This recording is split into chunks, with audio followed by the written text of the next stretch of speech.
வணக்கம். அண்மை செய்தியாக இந்திய கிரிக்கெட் அணியின் நட்சத்திர வீரரான ரவீந்திர ஜடேஜா பாஜகவில் இணைந்துள்ளார்.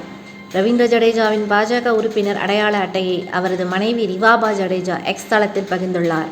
ரிவாபா ஜடேஜா குஜராத்தில் பாஜக சார்பில் எம்எல்ஏவாக உள்ள நிலையில் ஜடேஜாவும் பாஜகவில் இணைந்துள்ளார். இந்திய கிரிக்கெட் அணியின் நட்சத்திர வீரரான ரவீந்திர ஜடேஜா குஜராத் மாநிலத்தை சேர்ந்தவர். இந்த இந்திய கிரிக்கெட் அணியின் பேட்டிங், பவுலிங், ஃபீல்டிங் என அனைத்து ஏரியாவிலும் கலக்கிய ஆல்ரவுண்டர். பந்துவீச்சில் ஃபுல் டைம் பவுலர்கள் பற்றாக்குறை ஏற்படும் போதும், பேட்டிங்கில் அடுத்தடுத்து விக்கெட்டுகள் சரிந்து சுதப்பும் போதும் தனது திறமையை வெளிப்படுத்தி அணிக்கு வெற்றி தேடி தந்திருக்கிறார். சென்னை சூப்பர் கிங்ஸ் அணிக்காக விளையாடியதால் தமிழ்நாட்டிலும் ஜடேஜாவுக்கு ரசிகர் பட்டாளம் அதிகம். சென்னைக்காக பல போட்டிகளில் சிறப்பாக ஆடியுள்ளார். கடந்த ஆண்டு சென்னை அணிக்கும் குஜராத் அணிக்கும் நடைபெற்ற IPL இறுதிப் போட்டியில் குஜராத் வெற்றி கோட்டை நெருங்கியிருந்த சமயம் ஆட்டத்தையே திருப்பினார் ஜடேஜா.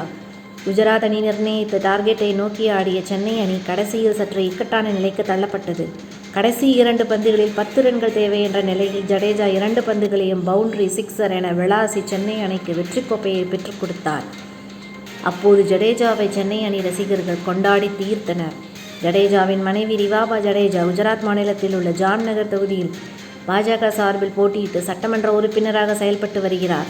ஆனால் ரவீந்திர ஜடேஜா ரிவாபாவுடன் பல்வேறு சந்திப்புகளில் பங்கேற்றாலும், மனைவிக்கு ஆதரவாக பிரச்சாரத்தில் ஈடுபட்டாலும் பாஜகவில் எந்த பொறுப்பையும் வகிக்கவில்லை.